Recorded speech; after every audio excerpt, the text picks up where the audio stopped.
Okay, super duper. Hej, Rune fra Rigtig Dansk Honning. Hos os der har vi valgt, at vores honning den bliver presset modsat slynget. Og forleden der snakkede jeg med en biavler kollega, og vi snakker om det her med, hvor lang tid tager det forskelligt. Så det vil jeg egentlig godt lige vise jer. Jeg bruger jo den her pres fra Johns biavl. Jeg skal nok sætte et link ned i kommentarerne til hans YouTube-kanal. Presning modsat slyngning, det er, jeg skal ikke skralde, jeg skal ikke noget som helst, jeg skal skære det ud af tavlerne, og så skal jeg sætte det igennem. Det jeg vil gøre, det er, at jeg vil prøve at lave et helt magasin, og så tager vi tid på, hvor lang tid det tager. Jeg har lige hentet det ud fra bierne, lige taget af bitømmeren, og så står den bare her. Så det er ikke noget med, at jeg har forberedt noget, det er ikke noget med, at jeg har gjort noget for, at det hele skal gå hurtigt osv. Det er simpelthen et magasin, jeg har med 10 tavler, der står her.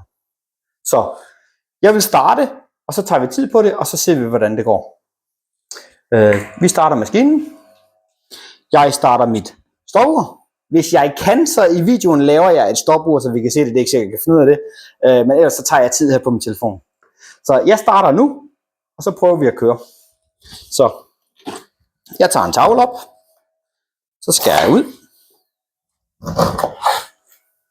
Jeg bruger ikke tråd i tavlerne, således at de er nemme at få ud. Og så lægger vi den ned. Og så sætter vi ellers bare igennem. Ingen skraldning, ikke noget som helst. Og hvordan pressen den fungerer, det kan jeg eventuelt lave en video om på et senere tidspunkt. Men lige nu der prøver vi bare at tage tid på, hvor lang tid tager det egentlig for mig at presse et helt magasin. Jeg kan se, det der er så smart. Det er, voksen kommer ud i den ene ende, og honningen kommer ud i den anden ende. Og lige så snart du har sat vokstavlen ind, så kører det hele bare automatisk.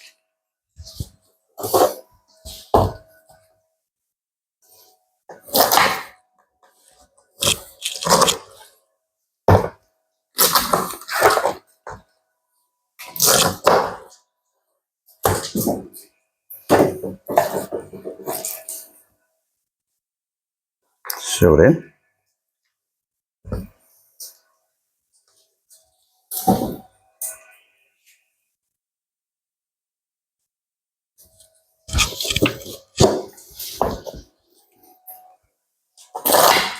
Tavle nummer 4.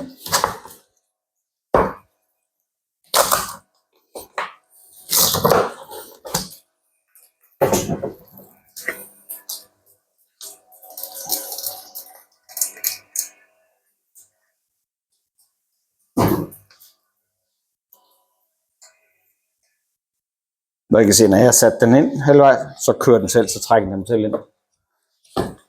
Således. Så er vi halvvejs.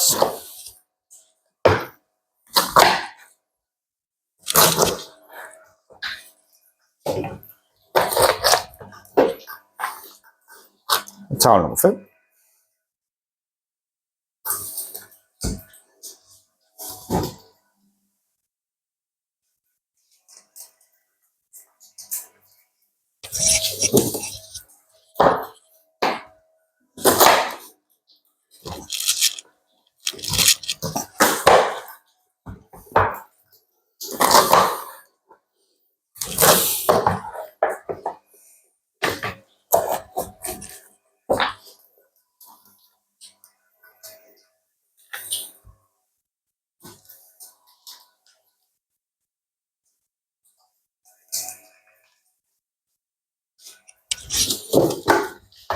Og det er simpelthen bare automatik det her. Ikke noget med skraldevoks. Ikke noget med tavler, der skal vendes. Det her det er bare ud over stepperen.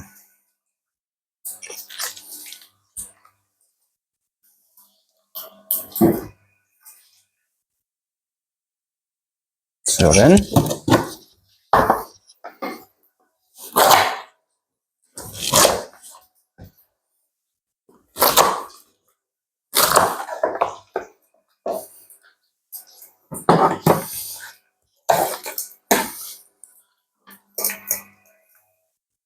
Lige i starten skal man lige øve sig lidt, lige indtil man får flowet i gang, men lige så snart flowet er, så er det bare ud over. Så går det simpelthen så nemt.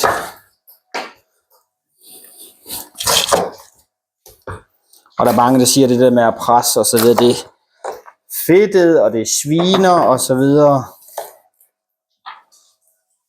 Det synes jeg nu egentlig ikke er så slemt. Jeg har næsten ikke noget på fingrene.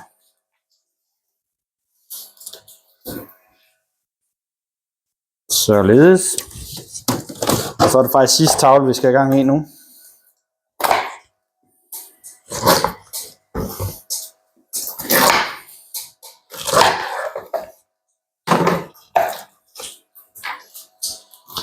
Der.